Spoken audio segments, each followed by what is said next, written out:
तो आज फिर से हम क्लास 10th के एक नए एक्सपेरिमेंट के साथ प्रस्तुत हैं और यह जो एक्सपेरिमेंट है इसमें हम मृदु तथा कठोर जल में साबुन के नमूनों के निर्मलीकरण का तुलनात्मक अध्ययन करेंगे।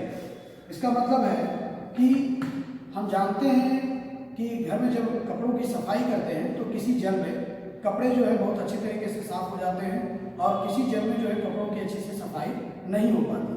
तो इसके पीछे जो कारण है वो है कठोर जल, क्योंकि कठोर जल में कपड़ों की सफाई अच्छे से नहीं हो पाती। कारण है कि कठोर जल में कैल्शियम और मैग्नीशियम के जो आयन हैं वो घुले हुए होते हैं और इन्हीं के कारण से जो आप यूज करते हैं कपड़े धोने का साबुन वो एक अवक्षेप बना देता है और जिसके कारण से कपड़े जो है अच्छी तरीके से साफ नहीं हो पाते, क्योंकि उसमें अच्छे से झाग ही नहीं बन पाता। तो इसका हम यहाँ पे आज इस एक्सपेरिमेंट में अध्ययन करेंगे। इस प्रयोग के लिए हमें चाहिए दो परख नलियों का स्टैंड, आसुत जल, ये कठोर जल है और इधर आसुत जल है। इसके साथ ही हमने लिया है एक साबुन का टुकड़ा जिसका हमने विलयन तैयार कर लिया है, घोल तैयार कर लिया है ताकि यह एक्सपेरिमेंट तेजी से हो जाए। तो चलिए बिना देर के इस एक्सपेरिमेंट को शुरू करते हैं। सबसे पहले एक परख नली ए में हम लोग कठोर जल का नमूना लेते हैं।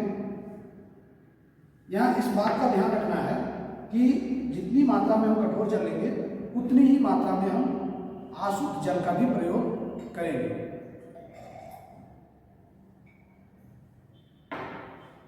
हम दोनों को अच्छी तरीके से देख लेंगे और यहाँ हम देख रहे हैं कि दोनों की मात्रा में थोड़ा सा अंतर है।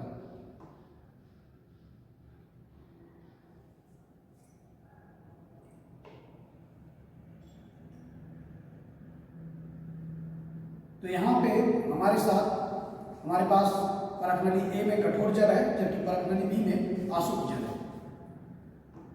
अब इन दोनों परख नलियों में हम साबुन के जो विलयन का जो घोल है इसको मिलाएंगे। पहले परख नली ए में हम इस घोल को मिलाते हैं और फिर परख नली बी में भी हम इस घोल को डालते हैं। इसके बाद हम दोनों परख नलियों को बराबर मात्रा में हिलाएंगे 10 बार।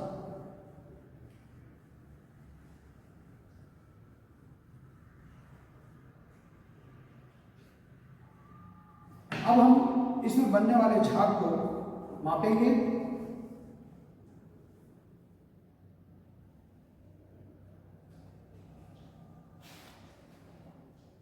यहां पे हम देखते हैं कि झाग का जो निर्माण है वो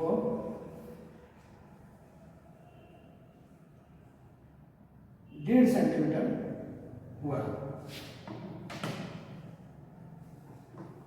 कठोर जल में जो हमारे पास झाग है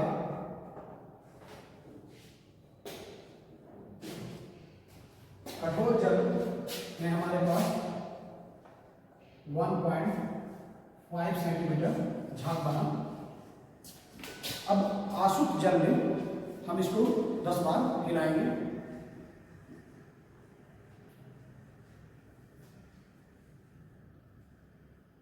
और इसे भी मेजर करेंगे।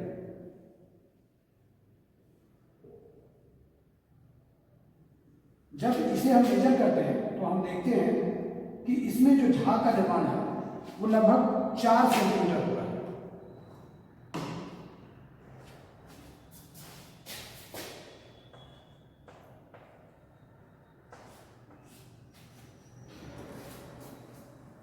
तो इस परीक्षण से हम यह निष्कर्ष निकाल सकते हैं कि कठोर जल में जो झाग का निर्माण है वह कम मात्रा में हुआ है जबकि आसुत जल में झाग अधिक मात्रा में बने हैं। और हम सबको पता है कि जिसमें झाग आसानी से बनता है, अधिक मात्रा में बनता है, वह कपड़ों की अच्छे से सफाई कर पाता है। तो यह था एक प्रयोग जिसके माध्यम से हम लोग साबुन की निर्मलीकरण क्षमता का अध्ययन कर सकते हैं। और मिलते हैं फिर हम एक नए एक्सपेरिमेंट के साथ, तब तक के लिए